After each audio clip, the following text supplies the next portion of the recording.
Sing with me. I am a disco dancer.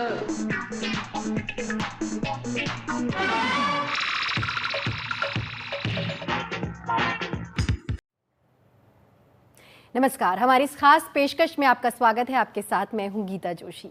आज बात उस कलाकार की जिसने हिंदी फिल्मों में काम किया, बांग्ला फिल्मों में काम किया, जिसने भोजपुरी फिल्मों, उड़िया फिल्मों में भी काम किया, तमिल, तेलुगु और पंजाबी फिल्मों तक में भी काम किया। पहले उसके अभिनय की तारीफ हुई, फिर उसके डांस की तारीफ हुई। उसे रूस में भारत के सबसे लोकप्रिय अभिनेता के तौर पर पहचाना गया। हम बात कर रहे हैं मिथुन चक्रवर्ती की।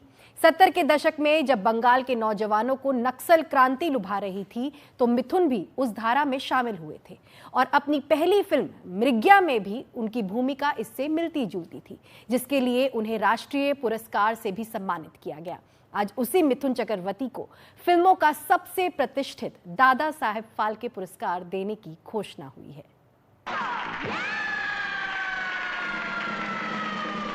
I am a disco dancer.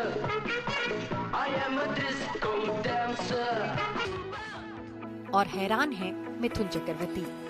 74 साल की उम्र के पहले के वो सारे मोड़ याद आ रहे हैं जब जिंदगी ने उन्हें कभी ठोकर मारी, कभी संवारा। सर, मैं सच बोलूं कि मेरे पास कोई भाषा ही नहीं है। ना मैं हंस सकता हूं, ना मैं खुशी से रो सकता हूं। इतनी बड़ी चीज़ है, कैसे जहाँ से मैं आ रहा हूँ कोलकाता के, एक ऐसे एक ब्लाइंड लेन से,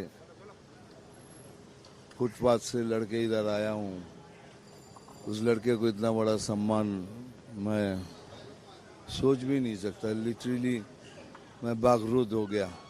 बस इतना बोल सकता हूँ, ये मैं डेडिकेट कर रहा हूँ मैं अपने फैमिली को और मेरे फैंस पूरे विश्व में जहाँ भी हैं उन सभी को। सोमवार को मिथुन चक्रवर्ती को ये सम्मान देने की घोषणा हुई। इसके पहले उन्हें इसी साल पद्मश्री मिला था।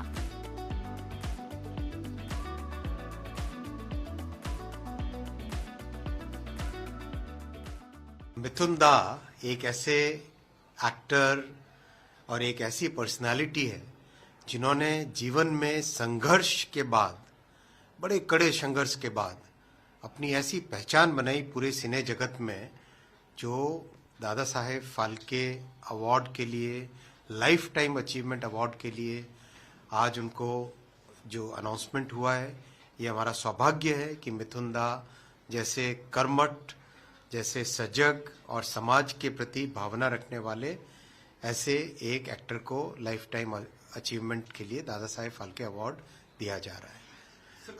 मिथुन दा ने उनकी पहली फिल्म भी ले अगर मृग्या, वहाँ से अपना एक अलग निशान, अपनी एक अलग छाप रखी थी। पॉपुलर फिल्मों में हो, सामाजिक कार्यों में हो, पब्लिक कॉज के लिए लड़ना हो, हर क्षेत्र में मिथुन दा ने अपनी एक अलग पहचान बनाई है। ये गौरव है भारत का, समाज का, पूरे सिनेमा जगत का कि मिथुन दा को दादा साहेब फाल्के। 36 आंखों से पीले, होठों से पीले। There are wonderful songs also.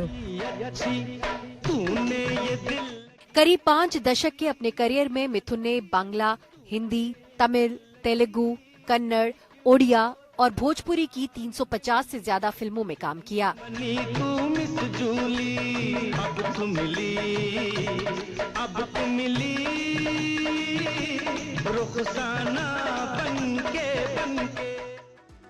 तीन राष्ट्रीय पुरस्कार जीते, 2 फिल्मफेयर पुरस्कार भी जीते। अपनी पहली ही फिल्म मृग्या ने उन्हें पहला राष्ट्रीय पुरस्कार भी जिताया।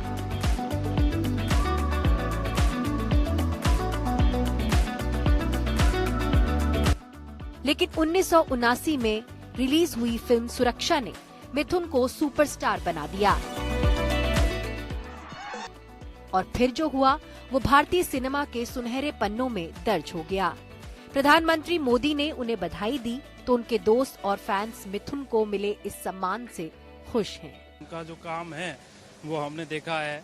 उन्होंने ही देश में बहुत सारे रकम के डांसेस चालू किए हैं। जो नाइट स्टाइल है वो उनके ही किसी न किसी डिस्को जो एक क्रांति आई थी वो उनके वजह से ही आई है कहीं ना कहीं। तो मेरे ख्याल से ये अच्छी बात है कि अगर कलकत्ता में और वेस्ट बंगाल के लिए एक प्राउड है। हमारे इधर ही पे उनका घर था जोड़ाबागान थाना के पीछे, ये तो हमारे लिए कुछ गर्व की बात है। और मैं तो चाहूँगा मिथुन दा ऐसे ही वर्क करते रहिए। और हमारे बॉलीवुड इंडस्ट्री के लीजेंडरी एक्टर है जिन्होंने बहुत सारे फिल्म ऐसे दिए जो ज़िंदगी के हमें हिस्से बताते कि कैसे जीना चाहिए। तो इसलिए बोलते हैं कि मिथुन दा चक्रवर्ती जिंदाबाद। सिन्हा ने अपने साथी कलाकार को बधाई तो दी, लेकिन साथ ही सवाल भी किए। अभिनेता धर्मेंद्र का नाम लेते हुए उन्होंने कहा कि भारतीय सिनेमा में ऐसे कई सितारे हैं जो इस पुरस्कार के हकदार हैं और उन पर भी सरकार की नजर पड़नी चाहिए। ये आज मिथुन चक्रवर्ती को अवार्ड मिलना हमारे लिए बंगाल के लिए film industry, Bengal film industry के लिए और सबसे ज़्यादा मैं कहूँगा भारतीय फिल्म उद्योग के लिए बहुत गर्व और गौरव का विषय है और हम बहुत बधाई देते हैं। हाँ, कुछ लोग कह सकते हैं कि शायद पॉलिटिकल रीज़न से भी दिया हो या दिया गया हो, लेकिन मैं उन बातों पे ज़्यादा रोशनी नहीं डालना चाहूँगा कि कुछ कह सकते हैं लोग कि चूँकि उन्होंने रूलिंग पार्टी का बहुत प्रचार किया, ऐसे करवाया गया, ये भी एक कारण हो सकता है, मैं नहीं कह रहा हूँ। वो अवार्ड देते हैं जो सिलेक्शन कमेटी है, जो सेलेक्ट कमेटी है, वो थोड़ा इन पे भी गौर करेगी कि अभी भी फिल्म इंडस्ट्री में ऐसे नगीने हैं, नग हैं जिनको इन चीज़ों से अभी तक अछूता रखा गया है। मैं अपनी बात नहीं कर रहा हूँ, लेकिन ज़रूर मैं जैसे धर्मेंद्र जी की बात कर रहा हूँ। आज तक धर्मेंद्र जैसा बड़ा स्टार, या कई बार तो लोगों ने कहा कि दुनिया में शायद सबसे खूबसूरत और सबसे अच्छे हैंडसम कलाकारों में से एक, हैंडसम डीड के साथ जो धर्मेंद्र ने कितनी पीढ़ियों का बड़े भाई समान है धर्मेंद्र, वो हैं। बहुत सारे और भी लोग हैं, अभी नाम गिनाने की आवश्यकता नहीं क्योंकि बधाई की घड़ी है, लेकिन मैं ये चाहूँगा कि वो लोग इसका भी ख्याल रखें, ध्यान रखें, यहाँ से भी, साउथ इंडस्ट्री से भी, कन्नड़ इंडस्ट्री से भी, तेलुगु इंडस्ट्री से भी बहुत सारे ऐसे नग और नगीने हैं। हालांकि कांग्रेस ने कहा कि इस सम्मान को लेकर राजनीति या विवाद से बचना चाहिए। बीजेपी प्रधानमंत्री मोदी को इसके लिए धन्यवाद देती नजर आई। हम नहीं चाहते कि इस तरह के पुरस्कारों के आसपास कोई हम विवाद पैदा करें, हम उन्हें हार्दिक बधाई देते हैं। मिथुन चक्रवर्ती एक बॉलीवुड में, भारतीय सिनेमा में एक युग का नाम है और आप लोग और हम लोग तो कई लोग दूर से जानते हैं मिथुन दा को, लेकिन इंडस्ट्री में मिथुन दा जितना चर्चित रहे स्क्रीन पे, जितनी बड़ी बड़ी हिट दी, जितनी अच्छी एक्टिंग करी, उतना ही ज़्यादा वो सिनेमा के कर्मियों में बहुत लोकप्रिय है। उनको दादा साहब फाल्के मिलना, मैं समझता हूँ ये बहुत ही अच्छा निर्णय है। Thanks to Modi government. Mithun का जन्म कलकत्ता में हुआ, गरीबी में बचपन बीता, नक्सलवाद से जुड़े, लेकिन इस सबको पीछे छोड़कर आज जिस मुकाम पर वो पहुंचे हैं, ये पुरस्कार उस संघर्ष का परिणाम है। Bureau report, NDTV India. यहाँ पर रुकते एक छोटे से ब्रेक के लिए, लेकिन ब्रेक के बाद आपको दिखाएंगे मिथुन दा का फिल्मी सफर। आप बने रहिए हमारे साथ, देखते रहिए एनडीटीवी इंडिया।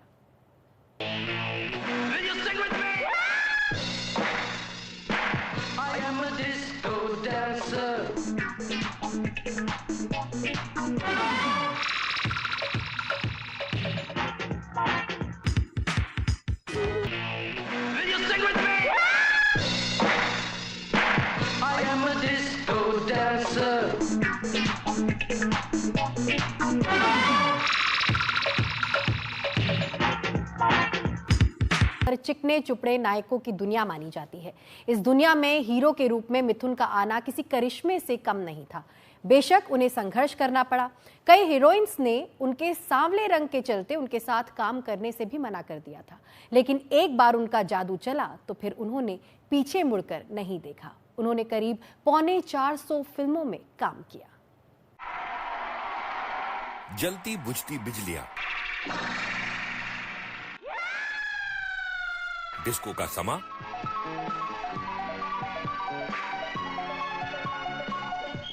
चमकती दमकती ड्रेस और थिरकते हुए पांव। ये मिथुन चक्रवर्ती थे जिन पर 70 और 80 के दशकों में छोटे बड़े शहरों और कस्बों के लड़के मैं डिस्को डांसर मिथुन को क्यों देखा था, मैं एक फिल्म कर रहा था तकदीर का बादशाह, यू नो, उसमें एक क्रिकेट सॉन्ग था, यू नो, क्रिकेट को जैसे सॉन्ग की फॉर्म में किया था। तो आई टोल्ड मिथुन, एक काम करो, तो डांस करते करते जाओ, उसको बोलो डांस करते करते दो राउंड में, and he danced very well. There was no choreographer, कोई नहीं था वहाँ पर। मैंने इसको बोला कि म्यूजिक पे ऐसे ऐसे, तो उसने खुद ही कंपोज करके डांस किया, तो मुझे लगा ये तो बहुत बड़ा डांसर है। तो तब मुझे ख्याल आया कि इसके साथ कोई डिस्को डांसर बन सकती है। माँ के हाथ बेटे के पाँव में नहीं, सर पर होते हैं। हालांकि मिथुन के जीवन में ये रंगीनी खासे संघर्ष के बाद आई।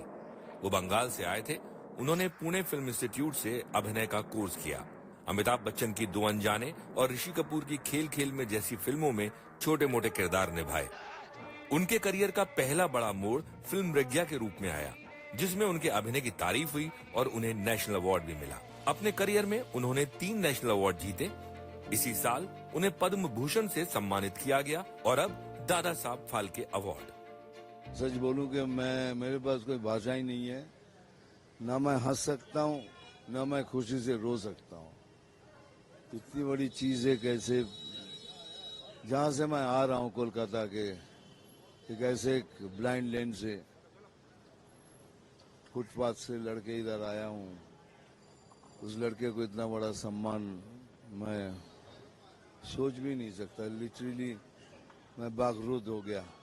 बस इतना बोल सकता हूँ, ये मैं डेडिकेट कर रहा हूँ मैं अपने फैमिली को और मेरे फैंस पूरे विश्व में जहाँ भी हैं उन सभी को। हुजूर, जिसका बचपन भूख और भीख से शुरू हुआ हो, उसकी नजर में जिंदा रहने के लिए किया गया कोई भी काम गुनाह कैसे हो सकता है। मिथुन का रास्ता कई मुश्किलों और मोड़ों से गुजरता हुआ बना। उन्होंने शुरू में हिंदी और बांग्ला दोनों भाषाओं की फिल्मों में काम किया।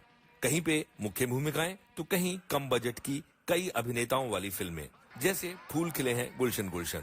लेकिन धीरे धीरे उनकी एक अलग छवि बनी और जेम्स बॉन्ड की तर्ज पर बनी सुरक्षा और वारदात जैसी फिल्मों में उन्हें बेहद पसंद किया गया। इनमें घर एक मंदिर, प्यार झुकता नहीं, गुलामी और जाल जैसी फिल्में शामिल हैं। उम्र के एक पड़ाव के बाद अग्निपथ और गुरु जैसी फिल्मों में उन्होंने अपने अभिनय का जलवा मनवाया।